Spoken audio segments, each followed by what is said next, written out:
Channel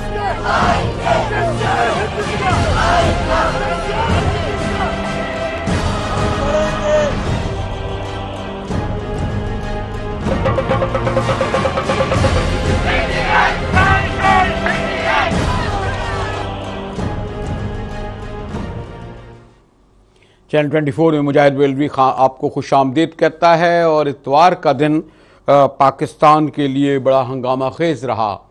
एक तरफ इमरान खान साहब ने इस्लामाबाद में एक बार फिर न सिर्फ ये कि 20 मई को यौम तासीस मनाया, बल्कि 1 मई को एक बार दोबारा धरने की बात भी की है। और धरने के साथ ही इमरान खान साहब की पार्टी ने आज पीपल्स पार्टी, जिसको वो करप्ट नंबर 1 कहती थी, पेंगे बढ़ानी शुरू कर दी हैं। और अब से थोड़ी देर पहले मैं देख रहा था कि उनके लीडर शाह मोहम्मद कुरैशी और शाह खुर्शीद शाह शाना बा शाना खड़े हुए एक एजेंडे पर बात कर रहे थे। जमात इस्लामी ने भी लाहौर में एक बहुत बड़ा जलसा और धरना दिया। और फिर एक और जलसा जिसका महीने 1 से इंतज़ार था, वो था पाक सरजमीन पार्टी का, जिसमें मुस्तफ़ा कमाल और उनके हामियों ने जो 1, 2, 5, 6 विकेटें गिराने के बाद कह रहे थे कि जनाब तारीख़ का रुख बदल जाएगा, सुनामी इस जलसे से आ जाएगा। और एक साथ साथ मुत्तहिदा कौमी मूवमेंट वज़ीर आला के पास धरना देने गई। यूँ 3 जलसे पाकिस्तान में, जैसे मैंने आपसे कहा, लाहौर, इस्लामाबाद में हुए। लेकिन हमारे लिए ज़्यादा अहम कराची का जलसा था कि जो दावे किए गए थे किस हद तक दुरुस्त साबित हुए। मेरे साथ शरीक मेज़बान डॉक्टर हुमा बकाई हैं। और मैं तो मोहम्मद हुसैन भाई से मेरे बहुत तवील अरसे तक हमारे प्रोग्रामों में आते रहे, कुछ बीच में गैप आ गया। डिप्टी पार्लिमानी लीडर हैं और बड़े अब सीनियर रहनुमाओं में से कहूँगा, उन्होंने हमें ज्वाइन किया है मुत्तहिदा कौमी मूवमेंट के जानिब से। मोहम्मद साहब, मैं आपको एक तो खुशामदीद कहता हूँ। और इस जलसे का डॉक्टर साहिबा बहुत इंतज़ार था लोगों को। बाग़े जिना चुना गया, जहाँ आमतौर पर इतवार के दिन खासी बड़ी तादाद में लोग तफरीह के लिए आते हैं। नाश्तेदान उनके हाथों में होते हैं, चादरें होती हैं बच्चों को, यानी नश्तर पार्क एक पॉलिटिकल मीटिंग होती है या कायद आज़म का मज़ार के लिए पॉलिटिकल मीटिंग समझी जाती है। तो ये बाग़े जिना में किया गया। आपने झलकियाँ भी देखी होंगी और जो दावा बहुत बड़े किए जा रहे थे। तो एहतियात मोहतात, मैं इस जगह बैठा हूँ, आप मोहम्मद हुसैन साहब से कहें कि जितना वो ये इस जलसे को अपने लिए थ्रेट समझ रहे थे, उसको ऐसा फैसला कर लिया कि वो थ्रेट समझ रहे थे। अच्छा, फिर भी क्या कहें। लेकिन मैं हुसैन साहब की यहाँ प्रेजेंस से एक और बात उठाने की चाहती हूँ। जलसे की बात भी कर लेंगे जो कल हुआ मुस्तफ़ा कमाल साहब का।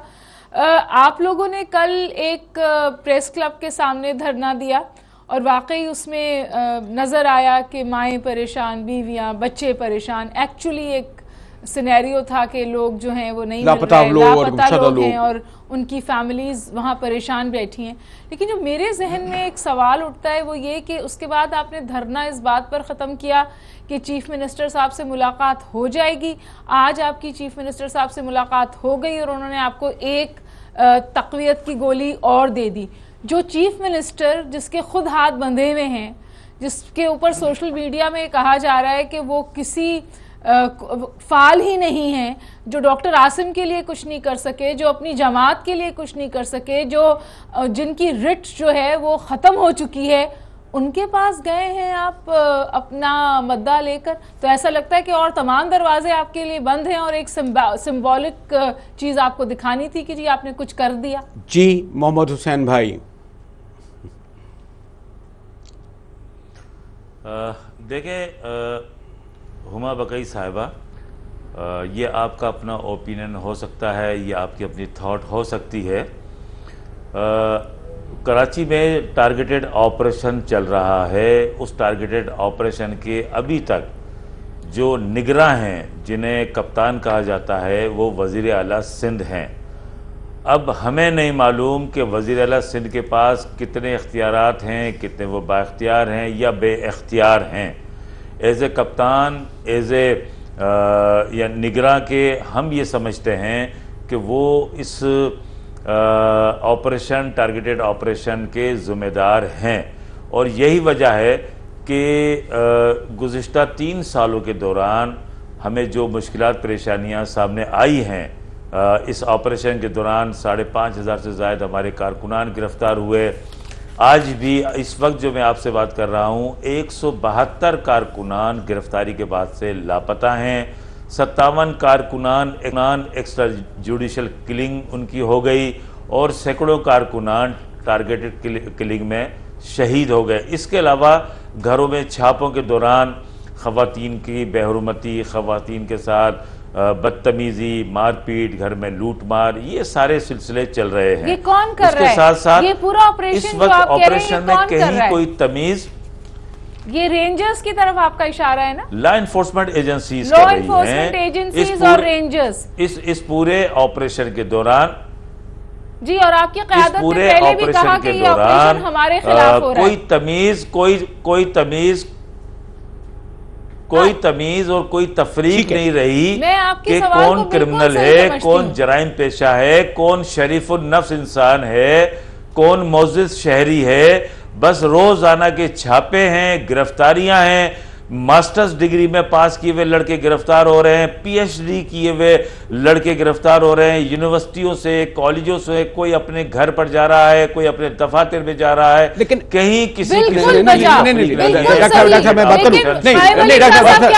ये बयानी कराई थी। मोहम्मद हुसैन भाई, डॉक्टर साहिबा दरअसल ये कहना चाह रही हैं, और मेरे ख्याल में अगर मैं जो ये कहना चाह रही हैं वो मैं समझ रहा हूं कि जो ऑपरेशन है आपके यहाँ, जो 9/0 पे भी छापा मारा गया था जब मार्च में गालिबन, तो रेंजर ने छापा मारा था, चीफ मिनिस्टर साहब तो घर में सो रहे थे, उनके आईजी को नहीं पता था। और फिर जैसा कि डॉक्टर साहिबा ने ये कहा कि इस ऑपरेशन में उनके मंजूर काका और ओवैस टप्पी और पता नहीं शर्जील मेमन और फल ये लोग मौजूद नहीं हैं। तो ऐसा लगता है कि आपके ताल्लुकात असल में पिंडी और आपारा से जो यानी बज़ाहिर ऐसा लगता है कि असल लड़ाई उनकी है, ऑपरेशन उनकी निगरानी में हो रहा है। ये तो एक बेबस और लाचार वजीर आला हैं मोहम्मद हुसैन भाई। जी मोहम्मद हुसैन भाई, देखिए, बात ताल्लुकात की नहीं है, बात लाचारगी या बेइख्तियारी की नहीं है। मुजाहिद बरेलवी भाई, आप पुराने जर्नलिस्ट हैं। हुमा बकाई साहिबा को तो चंद साल हुए होंगे इस फील्ड में आए हुए। मेरा पॉलिटिकल कैरियर 1992 से 2016 तक 24 साल का मेरा पॉलिटिकल कैरियर है। और मुजाहिद बरेलवी भाई का इनका जो कैरियर है एज ए सहाफत जर्नलिस्ट, वो मुझसे भी कहीं ज्यादा है। इतना मुझे पुराना मत बनाए मोहम्मद हुसैन भाई, आजकल ये अच्छी बात नहीं समझिए, इतना मुझे पुराना सीनियर मत बनाए। अपने बहुत चीजें सीखी हैं। मैं ये जी इतना सीनियर ना बनाए मोहम्मद हुसैन भाई। जी ठीक है, चल जी जी मोहम्मद हुसैन भाई, मैं ये कह रहा हूं हुमा साहिबा से कि आप थोड़ा सा तहम्मुल से अगर सुनेंगी और जल्दी जल्दी हर मिनट आधे मिनट बाद सवालात नहीं करेंगी तो मुझे अपनी बात पूरी कहने का मौका मिलेगा, वरना फिर गुफ्तगू करने का कोई मौका नहीं मिलेगा। आपके ज़िम्मे सवाल पे सवाल आते रहेंगे, आप मुझसे सवाल करती रहेंगी, मेरा अधूरा जवाब रहेगा, वो फिर गुफ्तगू करने का कोई मजा नहीं आएगा। चलिए आप तफसील से आप जवाब दीजिए मोहम्मद हुसैन भाई, जिसमें मेरा सवाल भी शामिल है। जी हाँ, मैं ये कह रहा था कि यहाँ पे कोई इख्तियारात या बेइख्तियारी या बेचारगी या लाचारगी का इशू नहीं है। हम 2 दिन से धरने पर मौजूद थे। 2 दिन से धरना जो हमारा मौजूद था उसमें खवातीन, माएँ, बच्चे, बुजुर्ग जो आहो बका कर रहे थे, जो अपनी दर्दनाक दास्ताने वाक़यात जो बता रहे थे, हमें इंतहाई अफसोस हुआ तमाम धरने के शुरका को कि 2 दिन तक इंतहाई सख्त तरीन गर्मी में लोग मौजूद रहे। कहीं भी किसी भी सतह का सरकारी एहलकार या गवर्नमेंट ऑफिशियल जिसे हम कहते हैं, उनमें से कोई भी इनकी दाद रसी तो दूर की बात है, इनसे हमदर्दी के 2 बोल बोलने भी नहीं आया। तो धरने के शुरका ने, जो हमारी माएँ, बहनें, खवातीन, बच्चे थे, उन्होंने यह डिसाइड किया कि कोई, हम यहाँ 2 दिन से मौजूद हैं, ना वज़ीर आला साहब आए, ना उनके कोई वजीर, मुशीर, कोई एक शख्स नहीं आया, तो लिहाजा हमें इस धरने को शिफ्ट करना चाहिए वज़ीर आला हाउस पर बतौर एहतजाज। ये उनका फैसला था, हमने उनके फैसले को सरेखम तस्लीम किया और अचानक वो धरना वहां से उठकर एक मार्च की शक्ल में वजीर आला हाउस पर चला गया। अब इसमें एहतजाज जो हम कर रहे थे प्रेस क्लब पर, उसकी भी गर्ज़ो गायत वही थी जो चीफ मिनिस्टर हाउस के घर पर जाके करने की थी। हमें इसका कतई वो अंदाजा या फिक्र नहीं है कि वजीर आला साहब दादरसी करेंगे या नहीं करेंगे, वफाकी हुकूमत दादरसी करेगी या नहीं करेगी। हम इंसाफ चाहते हैं, हम अपना प्रोटेस्ट रजिस्टर करा रहे हैं, हम मुल्क के तमाम मुक्तदर हलकों को, हुकूमती इदारों को और जितनी इंसानी अंजुमनें हैं उन सबको बताना चाह रहे हैं कि इन 3 सालों में इस ऑपरेशन के पीछे हो क्या रहा है, इसके हकाइक क्या हैं। यह ऑपरेशन जो जराइम पेशा अफराद के खिलाफ शुरू किया गया था, अब वो जराइम पेशा अफराद के खिलाफ कम और मुत्तहदा कौमी मूवमेंट को कुचलने के लिए ज्यादा हो रहा है। भाई मुझे एक ब्रेक की तरफ जाना पड़ रहा है, मैं तो चाहूंगा जो कर रहा हूं एक कमल ये कर रहा हूं, वरना मैं इस तरह आपको नहीं रोकता। मैं आपने मेरे ख्याल तफसील से इस ऑपरेशन के हवाले से किया, लेकिन जैसा कि एक बहुत शोर व गौगा था कल के जलसे का, पाक ज़मीन का, और उन्होंने खैर वो रॉ वॉ के ये तो पुराने इल्ज़ामात हैं, ये तो सब जो कह रहे थे, और दूसरे मेरे ख्याल इंतज़ार भी होगा। तो कल के जलसे के हवाले से मैं जब ब्रेक के बाद आऊँगा तो आप क्या समझते हैं कि जो उनका जो आपसे अलग होने वाले इतनी ताकत का मुजाहरा कर सके कि उसे आप अपने लिए कोई थ्रेट समझें, इस पर गुफ्तगू करेंगे एक ब्रेक के बाद। हमारे साथ रहिएगा।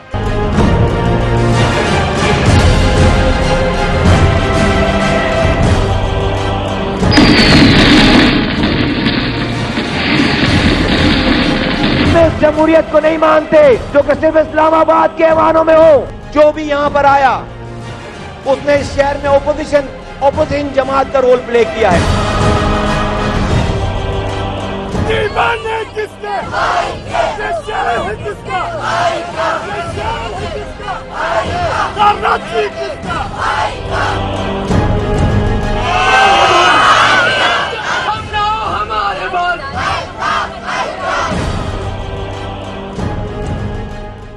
चैनल 24 में एक बार फिर मुजाहिद बेलवी आपको खुशामदीद करता है। मुत्तहदा कौमी मूवमेंट के सीनियर रहनुमा deputy parliament leader Mohammad Hussain भाई हमारे साथ हैं।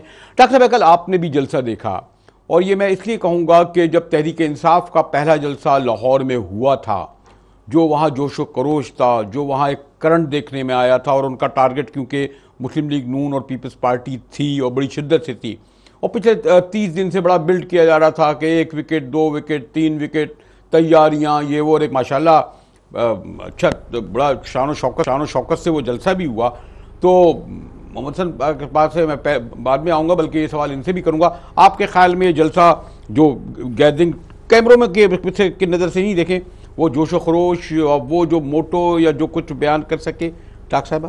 तो मेरा ख्याल है कि जलसा जो था वो कम्प्लीटली ओवरशैडो हुआ इमरान खान साहब के जलसे से। अच्छा। हालांकि आपस में उन्होंने ये बात तय हो गई थी कि पहले मुस्तफ़ा कमाल तकरीर करेंगे और फिर इमरान खान साहब करेंगे, ये उन्होंने आपस में तय किया। लेकिन इसके बावजूद बहुत कोशिश की गई, बहुत पैसा खर्च हुआ। आजकल करप्शन का बड़ा जोर है, शायद सवाल जहन में उठता है कि ये फंडिंग कहाँ से आ रही है जो इतना जबरदस्त ओवरनाइट 1 महीने में इतना ज़बरदस्त शो जिसमें आपको वाजे नज़र आया डिस्प्ले ऑफ वेल्थ, पैसा नज़र आया। एक तो ज़ाहिर जहन में सवाल उठता है, और बहुत लोगों ने सवाल उठाया भी कि भाई फंडिंग कहाँ से आ रही है। जितना ख्याल था कि जितना उन्होंने खुद हाइप क्रिएट की थी, जो उनकी मैंने कहा था कि सुनामी, तो उन्होंने कहा सुनामी भी तो तबाही है, लेकिन फ्रंट लाइन लीडरशिप ने जितनी उनकी शोर का किया था वो उतना लोग टर्न अप नहीं हुए, लेकिन बहुत तादाद औरतों और बच्चों की थी।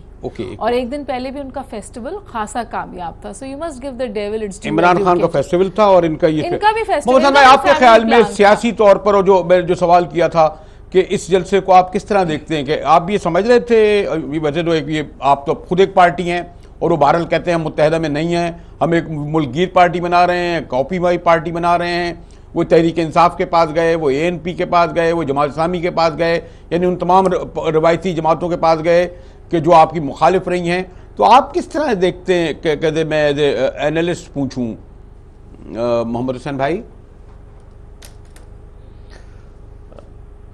जी मुजाहिद भाई, जब तक बच्चे अपने वालिदैन के साथ जुड़े रहते हैं और वालिदैन की कुव्वत और ताकत पर भरोसा करते हुए मज़े करते हैं, उस वक्त तक अंदाज़ा नहीं होता। यही हाल इन 1 महीने के बच्चों को हुआ है। जब ये कायदे तहरीक के साथ जुड़े हुए थे, कोई 1985 में पार्टी में आया, कोई 86 में आया, कोई 87 में आया। इस पूरे दौर में ये लोग अल्ताफ़ भाई के साथ जिद्दोजहद करते रहे। इन्होंने पूरी इस स्ट्रगल में यानी अवाम की कुर्बानियाँ देखी हैं, कारकुनान की कुर्बानियाँ देखी हैं, आबादियों पर हमले भी देखे हैं, सारा कुछ देखा है। तो उन यानी कौम की और कारकुनान की जो शहादतें हैं, कुर्बानियाँ हैं, उसकी बदौलत इन लोगों को मर्तबे मिले, मकामात मिले, जिसकी वजह से इन्हें दुनिया में शोहरत भी मिली, इज़्ज़त भी मिली और कदर व मंजिलत भी मिली। अब ये पहली मर्तबा MQM से अलग होकर इनको काम करने का इन्होंने बेड़ा उठाया है। जो लोग इनको लेकर आए हैं, ये कल का जलसा उनकी कुव्वत का अंदाज़ा था कि उनकी कितनी कुव्वत है, और कल के जलसे ने साबित कर दिया कि असल ताकत, असल कुव्वत आवाम की होती है। आवाम जिस लीडर के पीछे होते हैं उन्हीं के पास कुव्वत होती है। और कराची के आवाम बहुत लेकर इन्हें आए हैं। जब आप कह रहे हैं, जब आप ये कहते हैं कि इन्हें कौन लेकर आए, तो ये जो सवाल है, क्या वही 2 वाले लेके आए? आज तो सूरत मुख्तलिफ है। यानी जब आप ये कहते हैं कि असल जो कुव्वत का मुजाहरा इनसे करवाना चाह रहे थे, जो इन्हें लेकर आए थे, ये आप पहले भी आपकी तरफ से जहाँ कहता रहा है, और अब तो ये सवाल यानी लोग वजाहत के साथ भी करने लगे हैं। तो आप ये समझते हैं कि जो इमरान खान का धरना था पिंडी में, और वो भी कहा जाता था कि करवाया गया है उस मुंतखब हुकूमत के खिलाफ, तो इस धरने के इस जलसे के पीछे भी उन्हीं लोगों को समझा जाए? मोहसिन भाई देखिए, अखबारात में भी मौजूद है और मुख्तलिफ टीवी चैनल्स के ऊपर मुख्तलिफ एंकर्स और तज्जिया निगार भी कह चुके हैं कि इन्हें कौन लोग लेकर आए हैं। इसके पीछे एक टास्क है, एक मकसद है। आज का आप एक्सप्रेस अखबार में न्यूज़ पढ़ लीजिए, उसमें भी लिखा है कि कल की जो इनका तकरीर थी, उस तकरीर के अंदर जो वाज़े इशारे थे वो ये थे कि इन्हें जो टास्क दिया गया है उसी टास्क के मुताबिक इनकी तकरीर थी। अच्छा। तो कल का जो जलसा है उसमें जो इन्होंने 15 करोड़ या 20 करोड़ के अखराजात किए, मुजाहिद भाई, एक पार्टी बनती है 1 महीने 20 दिन पहले, जिनके पास 100 वर्कर भी नहीं, 100 कारकुनान भी नहीं, वो 20 से 25 करोड़ रुपए कहाँ से खर्च कर रहे हैं? और इतने बड़े पैमाने पे इंतजामात करने के लिए इनके पास मैन पावर कहाँ से आई?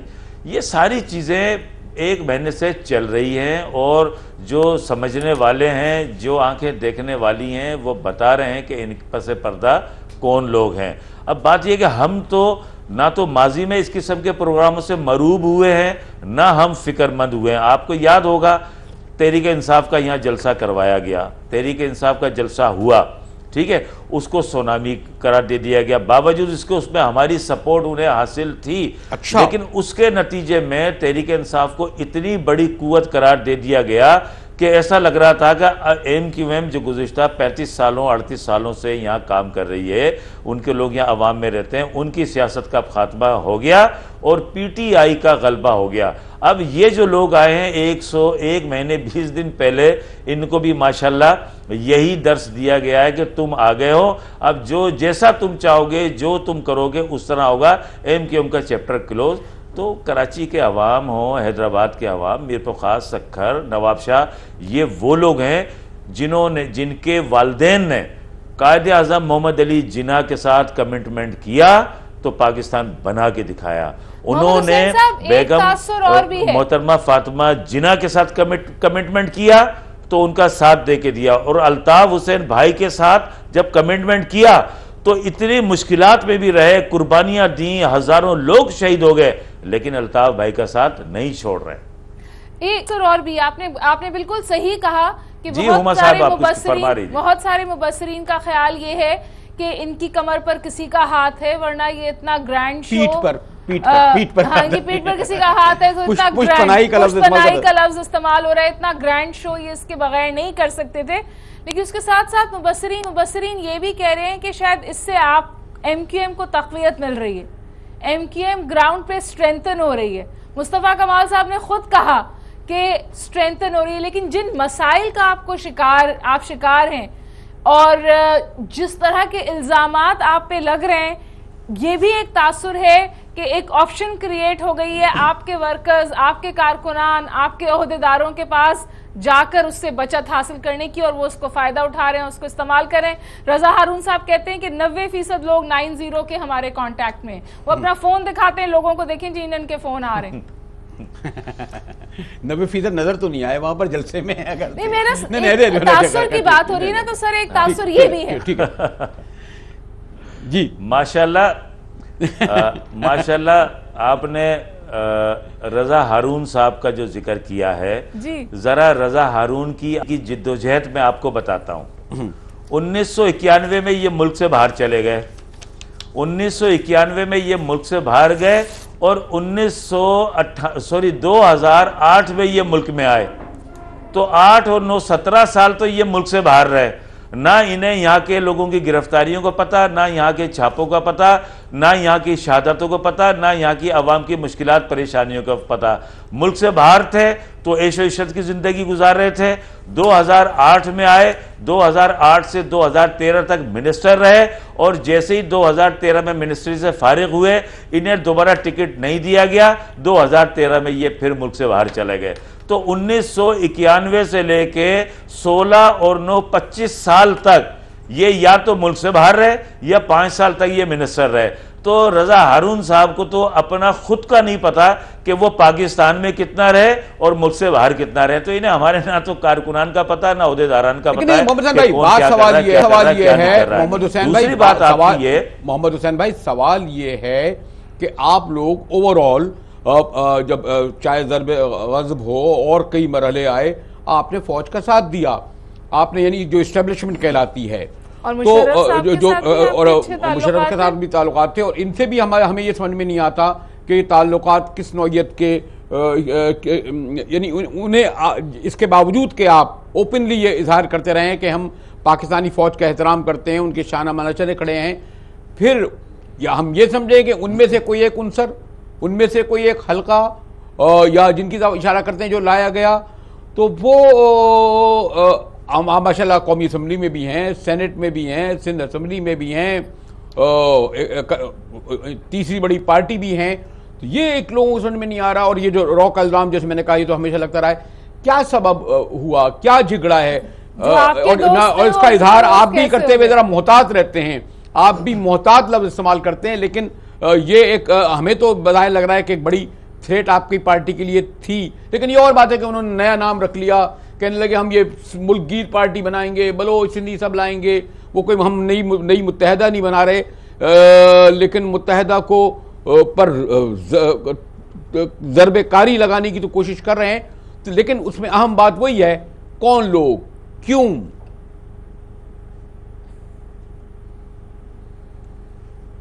मोहम्मद हुसैन भाई, देखिए बरेलवी भाई,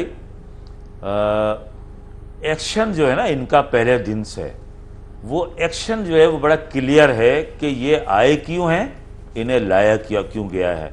अगर इनको पूरे पाकिस्तान की पॉलिटिक्स करनी थी, तमाम कौमियतों के लोगों को जमा करना था, और पाकिस्तान की पॉलिटिक्स में मेन स्ट्रीम में इनको आना था, तो ये खामोशी से आते, अपना मैनिफेस्टो बयान करते और अपना टारगेट चेस करते, फ्यूचर प्लान बताते। ये तो पहले दिनों ने आते ही अल्ताफ भाई के खिलाफ मुग़ल्लिज़ात बकना शुरू कर दी।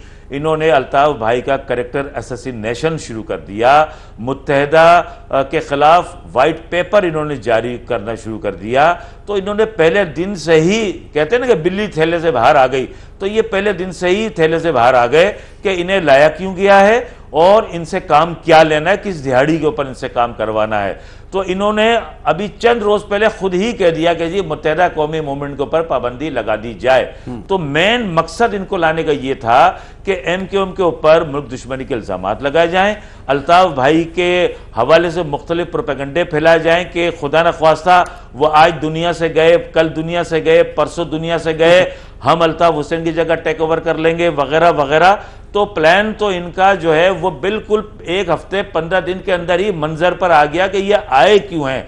लेकिन जब इन्हें पब्लिक में कहीं से कोई रेस्पॉन्स नहीं मिला, बावजूद इसके कि टेलीफोन कॉलें हमें करवाई गई, जेलों के अंदर लोगों को मुश्किलात में डाला गया, छापों में इतनी तेजी आ गई कि मार्च और अप्रैल के अंदर जब से ये लोग आए 215 लोग गिरफ्तार हो गए, उनमें से 70 लोग आज भी लापता हैं सिर्फ 1 महीने 20 दिन के दौरान। ओके, वैसे तो ये जो इल्जाम है, ये वेरी इंपॉर्टेंट इल्जाम है कि अहम रहनुमा, सीनियर रहनुमा ये कह रहे हैं कि लोगों को फोन आ रहे हैं, पकड़े जा रहे हैं, दबाव डाला जा रहा है। इसका मतलब ये कि जो लोग वही लोग हैं जो इनके खिलाफ ऑपरेशन कर रहे हैं। मुझे ये बताइए तो क्यों जो एस्टैब्लिशमेंट का ये नाम बार बार ले रहे हैं और कह रहे हैं पुष्ट बनाइए, उन लोगों को क्या एमक्यूएम ने किया कि उनको एमक्यूएम के खिलाफ इनको लाके खड़ा करना पड़ा? क्योंकि एमक्यूएम तो बड़ी कंफर्टेबल थी उनके साथ। इसलिए कि लोग समझते हैं कि शायद कोई ग्रास रूट पार्टी को रहने ही नहीं लग जाए, चाहे वो पीपल्स पार्टी हो या कोई और पार्टी हो। इसके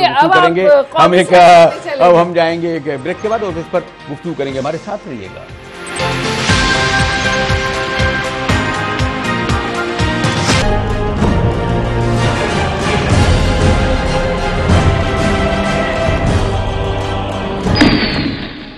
चैनल 24 में एक बार फिर मुजाहिद वली आपको खुशामदीद करता है।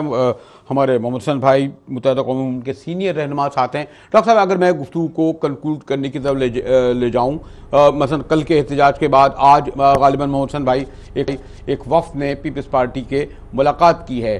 तहरीक इंसाफ भी पीपल्स पार्टी के करीब जा रही है और ये भी लोगों के लिए हैरत की बात है कि तहरीक इंसाफ के सरबराह इमरान खान जो कहते थे कि दोनों करप्ट हैं और दोनों के साथ मैं ये करूँगा, आज उनका एजेंडा भी एक हो गया।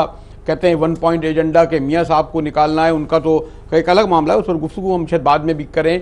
तो अब हम ये समझें जो डॉक्टर साहब कह रही हैं कि मुस्तकबिल का लाहेअमल पीपल्स पार्टी के हवाले से आपका क्या होगा। ये ठीक है कि आप गवर्नमेंट में नहीं हैं और आपने अभी बरमला इजहार किया कि आप एहतजाज के लिए गए, लेकिन आपको खुद इल्म है कि जो लोग असल आपके खिलाफ ऑपरेशन कर रहे हैं, आपकी पार्टी को तोड़ रहे हैं, आपकी पार्टी को लोगों को गिरफ्तार कर रहे हैं, लापता कर रहे हैं, वो तो वो वाले हैं ना, वो वाले जो पिछले दिनों पीपल्स जब ये ऑपरेशन शुरू हुआ है, जब ऑपरेशन अपने पहले 1.5 साल में था, आप पीपल्स पार्टी से भी बहुत नाराज थे। कल आप फारूक सत्तार साहब, निसार खोरो साहब का हाथ पकड़े बैठे थे और आपको लगा आपको ये करना चाहिए बजा, लेकिन आप लोग पीपल्स पार्टी से भी बहुत नाराज थे, वफाक से भी बहुत नाराज थे, फौज से भी इस वक्त आप नाराज हैं। तो आपका फ्यूचर स्ट्रैटेजी क्या है? मोहम्मद हसन भाई, और आपको क्यों बताएं वैसे? हमें ना बताएं, हम आपको बताएं। जी मोहम्मद भाई।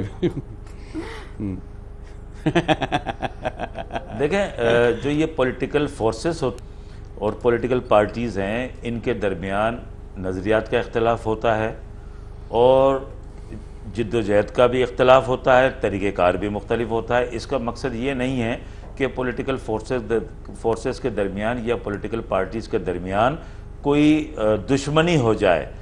मुख्तलिफ मौक़ों पर इख्तलाफात होते हैं, फिर साथ बैठते हैं, डायलाग होते हैं, फिर साथ बैठते हैं, इख्तलाफात होते हैं, इख्तलाफ बराए इख्तलाफ भी होते हैं। उसका एक तरीक़ेकार मौजूद है और ये बाकायदा ये सिलसिला रहता है।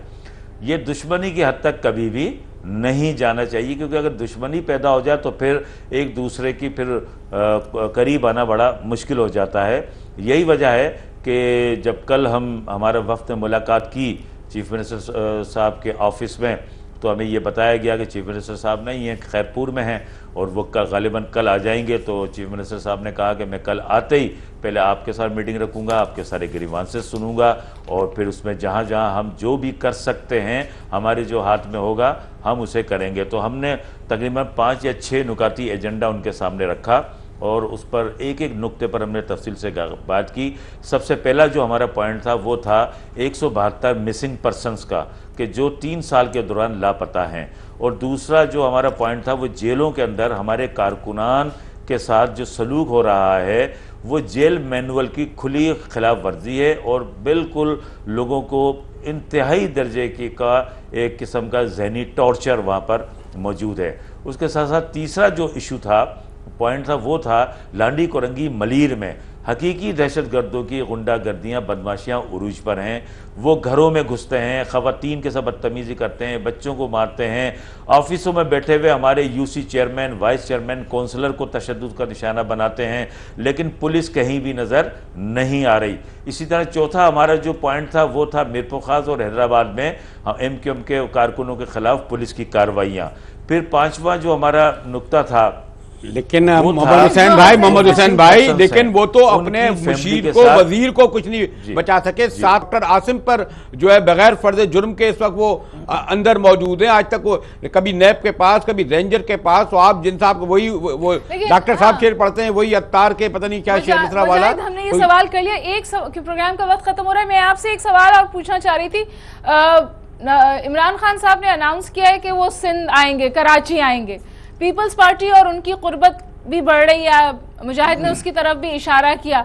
जो यहाँ पर इस वक्त आएगी PTI, आपका उसके हवाले से क्या स्टैंड है? मेरी जाती ख्याल ये है कि मुस्तफा कमाल साहब की पार्टी भी उनके साथ जुड़ेगी, क्योंकि वो उनके पास गए थे पहले। वो तो पहले से जी पहले भी मिल चुके। तो इस वक्त आपको लगता है एक कोएलिशन फॉर्म हो रही है कराची में आपके खिलाफ, और इसकी शुरुआत इमरान खान साहब आके करेंगे? बढ़िया, आपने साजिश ढूंढी है, ताने बाने दूर से। जी, आपका क्या टेक है? MQM के खिलाफ हमेशा से कोalition रही है।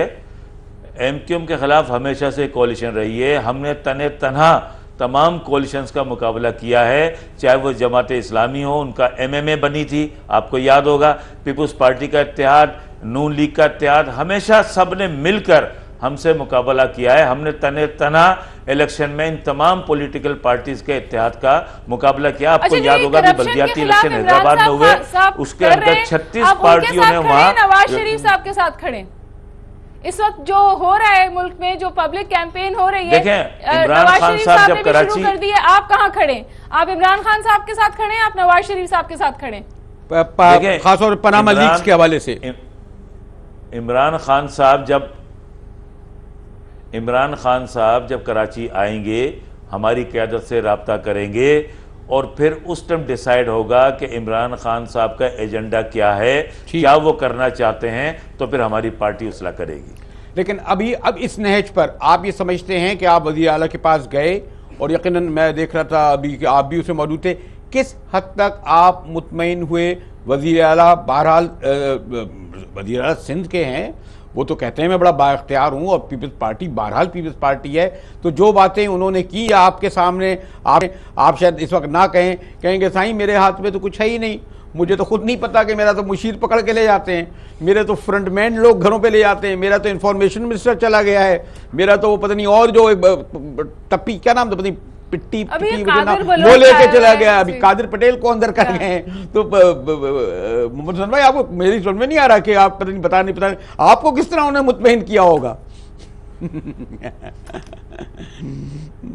देखें मुजाहिद बरेलवी भाई, हमने कोई बहुत भारी भरकम इश्यूज उनके सामने नहीं रखे हैं। हाँ। जेल के अंदर जो हमारे कारकुनान हैं, उनका हमने कहा कि जेल मैनुअल के तहत उनको वहां पर सहूलतें दी जाएं। हमने कोई गैर कानून, इसी तरीके से जो हमारे मिसिंग पर्सनस हैं, उनके लिए हमने ये कहा कि हमें सिर्फ ये तो बता दिया जाए कि वो किसके पास हैं, कहाँ हैं, और उन्हें कोर्टों में प्रोड्यूस कर दिया जाए, ये भी इनके हाथ में है। इसी तरह लांडी कोरंगी और लायंस एरिया में, इसी तरह लांडी कोरंगी और लायंस एरिया में हकीकी दहशतगर्दों की जो गुंडागर्दियां हैं, उसे भी वो पुलिस से रोक सकते हैं। इसी तरह हैदराबाद मीरपुर खास में जो पुलिस कार्रवाई कर रही है, पुलिस इनके अंडर में ही है, तो वो पुलिस से उसको रुकवा सकते हैं। तो ये वो इश्यूज हैं जो मैं समझता हूं इनके इख्तियार में हैं, पुलिस के इशू हैं ये सारे, चाहे वो जेल के हों, मिसिंग पर्सन्स के हों, या मिसिंग पर्सन्स की फैमिली से मिलने के हों। हमने कहा एक कमेटी बना दो, वो कमेटी मिसिंग पर्सन्स की फैमिली से मिलें और उनसे पूछें कि भाई उनके लाल कब उठाए गए, किसने उठाया, तो ताकि लोगों की एक उम्मीद बने, आपसे मुतमईन हो, खुश हो। हमने ऐसे मसले उनके सामने रखे ही नहीं जो हम समझते थे कि उनके इख्तियार में नहीं है और वो हमारी वजह से किसी मुश्किल में आ जाए, इसलिए हमने वो मसले उनके सामने नहीं रखे। मोहम्मद हुसैन भाई, आपसे और भी बात हो सकती है, लेकिन एक तो मैं आपने हमें ज्वाइन किया, आपका शुक्रिया। मेरे पास कुछ चंद मिनट और हैं, क्योंकि एक बहुत बड़ा खास डेवलपमेंट हुआ है PTI का, जिस और मिलना पीपल्स पार्टी से और जिस तरह का इत्तेहाद का मुजाहरा कर रहे हैं वो हुक्मरां जमात के खिलाफ, और क्या क्या इमरान खान जो इस पार्टी के बारे में कहते रहे, वो अगर मैं सुनाऊं तो वो जो लफ्ज़ सॉरी टू से मेरा ज़बान ये नहीं कहती, वरना वही कहा जाएगा कि सुनता जा शर्माता जा। मिलते हैं एक ब्रेक के बाद, हमारे साथ रहिएगा। हर एक के बारे में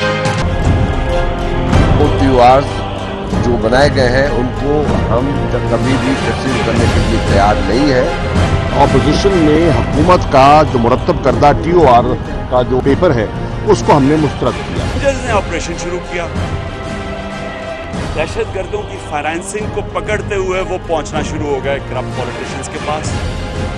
जब करप्ट पॉलिटिशियंस के ऊपर सिर पे हाथ पड़ा तो पीपल आसिफ जरदारी ने शोर मचा दिया। सारे टॉप पॉलिटिशियंस के ऊपर करप्शन के केसेस हैं। दोनों मेन पॉलिटिशियन सिंध के जो बारियां लेते रहे हैं, लंदन में एक लंदन में बैठे हैं, एक दुबई और लंदन में, अरबों रुपए की इनके पास बाहर जायदादें हैं, बैंक बैलेंसेस हैं। करप्शन केसेस में बेल किसने ली हुई है? सूबे के चीफ सेक्रेटरी ने। और ये अमीर होते रहते, दोनों बड़ी जमातों ने मिलकर अपना नैब का हेड बना लिया। 24 में एक बार फिर आप मुजाहिद वीडियो आपको खुशामदीद कहता है। यकीनन डॉक्टर होमो बका ये कहेंगे ये इतना बड़ा खान साहब ने जलसा किया, उस पर तो ना गुफ्तगू कर रहे हैं, ना दिखा रहे हैं, शायद तफसीर करें। और ये जो सियासतदान ये तो होते ही ऐसे हैं आज आप, लेकिन क्योंकि तहरीक इंसाफ को लोग ये समझते हैं कि उमर चीमा साहब मेरे सामने साथ हैं और one of the most senior और सीजनड रहनुमा हैं। जब तहरीक इंसाफ का कोई रहनुमा हमें नज़र नहीं आता था, खान साहब के साथ चीमा ही साहब नजर आते थे। अब दूसरे नाराज़ हो जाएंगे मेरी इस बात कहने पर, लेकिन चीमा साहब से पूछे ना कि जो खान साहब क्या क्या कहते रहे और अब एक ज़बान बोल रहे हैं पीपल्स पार्टी के साथ खड़े होकर, एक पॉइंट एजेंडा, ये पाकिस्तान में इसी तरह होता रहेगा। चीमा साहब से आप चीमा साहब तो ज़रूर जवाब देंगे, लेकिन मेरा तो उस पर बहुत सिंपल टेक है मुजाहिद साहब। पीपल्स पार्टी अगर पिछले धरने में अपना वेट पीटीआई के साथ डाल देती तो आज पाकिस्तान की सियासत मुख्तलिफ होती। पीपल्स पार्टी ने उस वक्त पीटीआई को बेल आउट किया था, मुन्नून लीग को बेल आउट किया था। इस वक्त उसी तरह की सूरत हाल इमर्ज हो रही है। आप देखिए नवाज शरीफ साहब बिल्कुल KPK में जाके उन्होंने अपनी पब्लिक कॉन्टैक्ट कैंपेन का आगाज किया है। इमरान खान अगला जलसा लाहौर में करेंगे। तो ये टसल है दो जमातों की और पीपल्स पार्टी बैलेंसिंग वेट है। खुर्शीद शाह साहब का जो स्टेटमेंट है जिसपे ये लोग इतने खुश हो रहे हैं, उन मुलाकातों पे जितने खुश हो रहे हैं, खुर्शीद शाह साहब की अपनी जमात में कितनी वेटेज है और पीछे से कितनी बैकिंग है, शायद ये सवाल करना चाहिए। करिए ना चीमा साहब, आप किस तरह? शुक्रिया डॉक्टर साहिबा। बरेली साहब आपका भी बहुत बहुत शुक्रिया। गुजारिश ये है कि मैं बिल्कुल एग्री करता हूँ डॉक्टर साहिबा से कि अगर लास्ट जो धरना हुआ, जो इलेक्शन एक रिकॉर्ड इलेक्शन धांधली के खिलाफ और आवाम का मैंडेट चोरी हुआ, तमाम जमातों ने इसके ऊपर 2013 में बात की थी, लेकिन जब मौका आया उस पर कोई एक्शन लेने का, उसके खिलाफ एक मूवमेंट जब खड़ी हुई तो बिल्कुल पीपल्स पार्टी ने अपना वजन जो है नवाज शरीफ साहब को बेल आउट करने पे लगाया। अब गुजारिश ये कि इंडिविजुअल्स के ऊपर इल्जामात हैं करप्शन के और सियासी जमातें आपस में बिल्कुल नहीं चीमा साहब, नहीं चीमा साहब, सदर आसिफ अली जरदारी पीपल्स पार्टी के चेयरमैन हैं, सरबराह हैं, इल्जाम इंडिविजुअल्स पे नहीं है, पूरी पार्टी पे आप लोग लगाते थे। रेलवी साहब देखें ये तो अच्छी बात है, यही चीज तो हम नून वालों से भी फिर उनके साथ आप खड़े हुए हैं, फिर उनके साथ खड़े हुए हैं आप। देनी है मियां साहब को नहीं देनी। वो रोज टीवी में बैठ के तो मियां साहब की करप्शन को जस्टिफाई कर रहे होती है पूरी दरबारियों की फौज, हम तो उन्हें भी कहते हैं।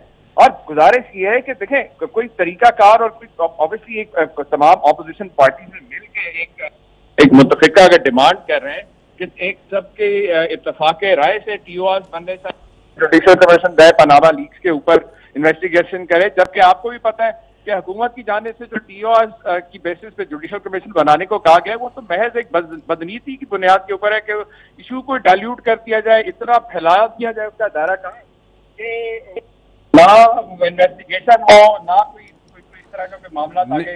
चीमा साहब, जो मेरे ख्याल डॉक्टर साहबा भी इसको आगे बढ़ाएंगी कि अगर कोई इलेक्शन कराने पर कोई 1 पॉइंट एजेंडा होता, अगर कोई और इशूज होते कि जिसमें कि जनाब आईनी या अखलाकी, ये तो मामला करप्शन का है और आपका क़यादत का पॉइंट ही एक रहा है कि जनाब इन दोनों पार्टियों को हम इसलिए रिजेक्ट करते हैं कि दे आर करप्ट हैं। अब उसी के साथ आप शाना वाले शाना खड़े, तो आप क्या पैगाम दे रहे हैं अपने लाखों फॉलोअर्स को जो एक तहरीक इंसाफ के साथ इसलिए जुड़ी हुई थी या जुड़ी हुई है? नहीं, मेरे ख्याल में तहरीक इंसाफ के तमाम वर्कर्स को एतमाद है खान साहब के ऊपर कि खान साहब जो कर रहे हैं बिल्कुल अपने गोल को अचीव करने के लिए कर रहे हैं कि तमाम पॉलिटिकल फोर्सेस को मोबिलाइज करके एक वन पॉइंट एजेंडे के ऊपर ले आना भी मैं समझता हूँ कि हमारी क़यादत के लिए एक बहुत बड़ा चैलेंज है। और कौम भी देख रही है कि कौन जो है दावे करता रहा इलेक्शन के अंदर करप्शन के खिलाफ और लोगों का पेट फाड़ के ले आएंगे, और अब अमली तौर के ऊपर लोग क्या कर रहे हैं। मेरे ख्याल में ये जो हो रहा है ये मुल्क के लिए और आने वाले वक्त के लिए 2 साल से कम अरसा रह गया इलेक्शंस में। आप कल इमरान खान साहब ने कोई क्लियर कट स्ट्रेटेजी नहीं बताई, अलावा इसके कि वो सिंध जाएंगे और लाहौर जाएंगे और फिर रायवन जाएंगे।